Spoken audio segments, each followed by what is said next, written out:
noite, moçada.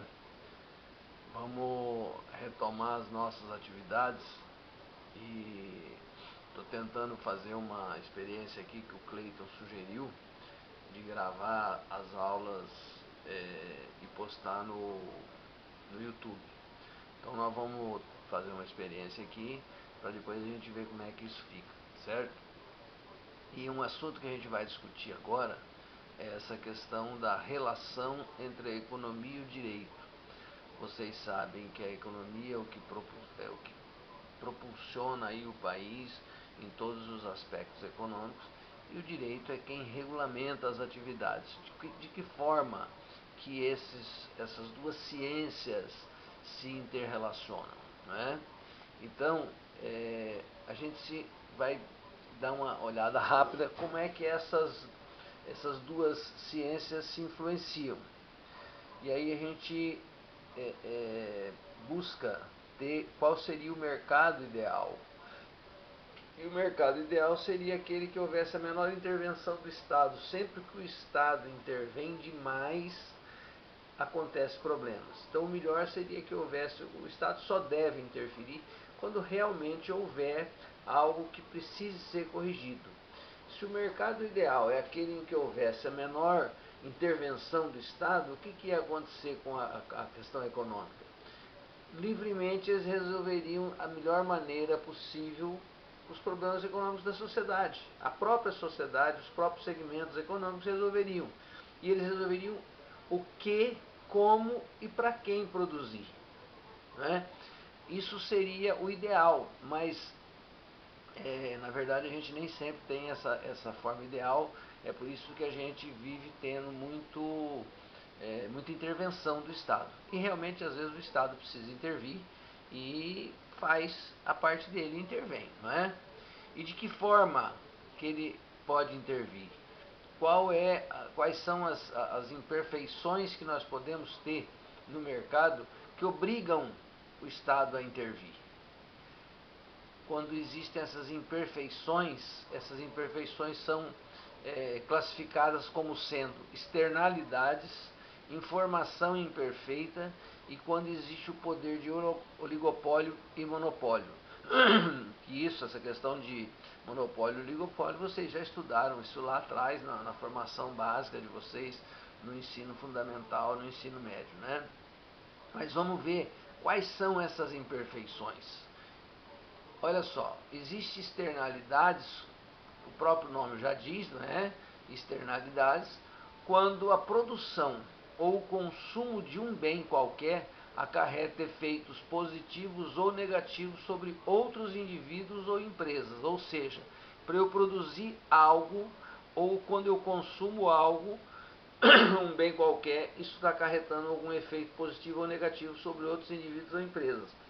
Quando existem essas externalidades, é preciso que haja intervenção do Estado. E essas externalidades dão a base econômica para você criar leis.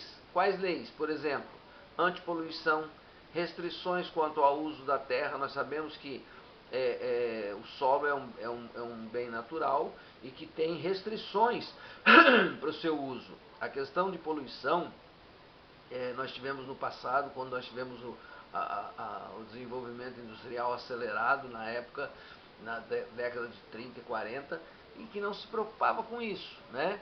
E a partir daí nós tivemos sérios problemas e que hoje também nós temos leis que trabalham essa questão da antipoluição, uso da terra, proteção ambiental, etc. Isso é o que caracteriza essas externalidades como uma imperfeição do mercado. Outra que pode acontecer, a informação imperfeita. O que é informação imperfeita? Também o próprio nome já diz, né? Quando você tem uma informação a respeito de um bem ou serviço que não é completa, que ela falta alguma coisa, ela é imperfeita. Então, existem falhas de informação a respeito de determinado bem ou serviço. Quer dizer, então você não vai tomar a decisão correta quando você for ao mercado adquirir. Daí porque existe uma imposição, uma intervenção estatal para regulamentar a comercialização de bens e serviços. E aí quais são os exemplos disso, dessas ações governamentais que regulamentam a comercialização de bens? Prazo de validade dos produtos. Vocês já imaginaram se não houvesse uma imposição estatal para poder fazer estipular quais os prazos de validade dos produtos? A zorra que não seria? Né? O próprio mercado não conseguiria ele próprio se autorregular, mesmo porque nós temos uma cultura muito ruim de levar vantagem, né? Nós não temos essa correção quanto às nossas ações. Outra questão é a exigência do uso de segurança, é uma imposição estatal de que se use o cinto de segurança. Tá? Então, essas são exemplos da informação imperfeita. E o que mais nós temos? Nós falamos a respeito do poder do monopólio. O que é o monopólio? Só recordando que vocês já estudaram isso lá no ensino médio. Um produtor ou um grupo de produtores aumenta unilateralmente os preços, ou seja, sem consultar ninguém. Ou reduz a quantidade, ou diminui a qualidade ou a variedade dos produtos ou serviços oferecidos com a finalidade de aumentar o lucro. Esse monopólio é horrível. Nós já tivemos, vocês devem se lembrar, talvez sejam mais jovens, hoje nós temos uma profusão muito grande de marcas de veículos no mercado. Mas houve uma época em que nós tínhamos 3 marcas só de veículo no mercado. Não havia essa abertura para o mercado externo, então havia sim um monopólio dessas produtoras de veículos. E nós tivemos já uma série de exemplos de monopólios, né? Alguns monopólios são estatais e o Estado detém esse poder como forma de controle, para evitar que o particular aumente unilateralmente os preços. Imagine vocês se só em Pereira Barreto só um comércio fosse autorizado, tivesse a competência de fornecer cerveja. Vocês já imaginaram a que preço vocês iam tomar cerveja? Seria inviável fazer churrasco. Por quê? Porque o cara ia dizer, não, uma garrafa de cerveja dessas pequenininhas que se toma aí hoje, Romarinho, custa R$10. Pronto, ou você compra dele ou você não compra. Isso é monopólio. Ou você reduz a quantidade oferecida. Não, só pode... nós já tivemos esse problema com cerveja aqui na cidade. Quando teve uma falta de cerveja, que você era limitada a quantidade que você podia comprar. Isso é monopólio. Então, quando existe também esse poder de monopólio, existe a intervenção estatal. E nós temos alguns órgãos públicos que cuidam para controlar essa estrutura de mercado e esse controle de condutas. Porque o mercado é regido por estruturas e tem condutas desse mercado, né? Então nós temos aí a Secretaria de Direito Econômico, que é do Ministério da Justiça, nós temos a Secretaria de Acompanhamento Econômico, que é do Ministério da Fazenda, e nós temos um órgão muito importante que vocês já devem ter ouvido falar, que é o Conselho Administrativo de Defesa Econômica. Nós vamos depois falar um pouco mais sobre o CAD. O CAD regulamenta uma porção de coisas na questão da economia do país. Tá? O que é controlar essa estrutura de mercado? Diz respeito aos atos que resultem em qualquer forma de concentração econômica. Ou seja, nós já tivemos, vocês talvez também se lembrem, mas nós tínhamos Antártica, Brahma, algumas marcas de cerveja com estruturas totalmente independentes. Elas se fundiram, ou seja, foi feita uma fusão e virou Ambev. Mas para fazer hoje, para fazer essa fusão, é preciso passar por órgãos governamentais que vão analisar de que forma que isso vai interferir no mercado, para que não haja o poder do monopólio. É preciso que respeite a concorrência e tudo mais. Então, existem órgãos que controlam essas estruturas de mercado. E existem órgãos que controlam as condutas do mercado. Quando você tem práticas anticoncorrenciais. Ou seja, é preciso ter a livre concorrência para que as pessoas optem o que querem ou o que não querem. Então, esse controle de condutas é feito por órgãos governamentais que vão apurar essas práticas anticoncorrenciais de empresas que detêm o poder de mercado, tipo venda casada. eu vou fazer um financiamento qualquer e só aquele banco financia aquilo. Aí o banco diz assim, não, eu financio, mas você precisa comprar um seguro. Isso é proibido. Venda casada, banco era muito chegado em fazer isso. Para você conseguir um empréstimo de alguma coisa, eles te faziam vender um seguro, vender não sei o que. Isso é proibido. Acordo de exclusividade também é proibido. Cartelização de mercado e preço predatório. Nós já tivemos uma porção de problemas com questão de cartelização de mercados. Quando você tem um cartel que regulamenta o preço e eles colocam o preço que eles querem. Nós já tivemos inclusive denúncias de cartel no mercado de combustíveis, né?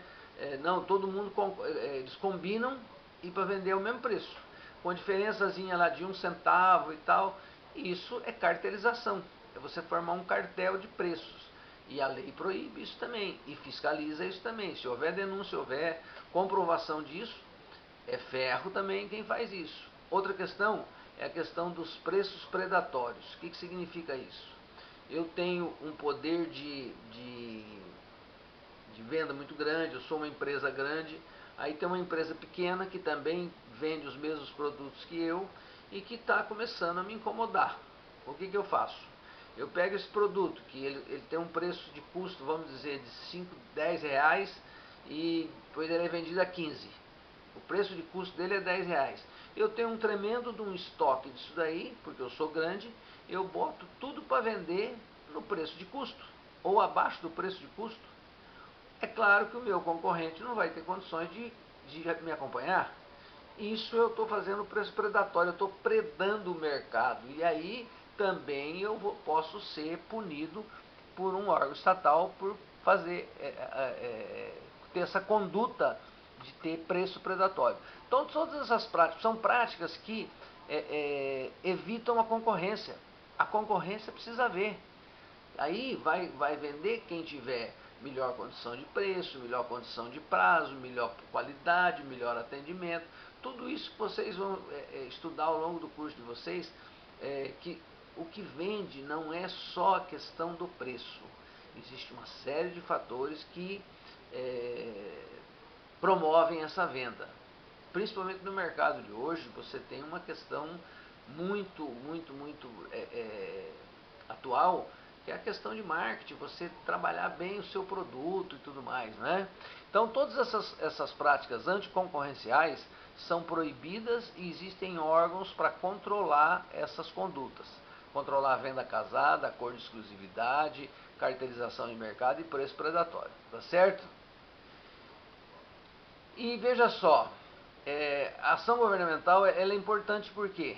Para defender a concorrência, para coibir, ou seja, proibir e reprimir esses abusos de mercado. Quais são esses abusos de mercado? Concorrência desleal, utilização indevida de invenções de marcas e nomes comerciais, porque isso aqui existe uma regulamentação também legal. Quem tem uma invenção registra isso e ele é dono desse registro, não é?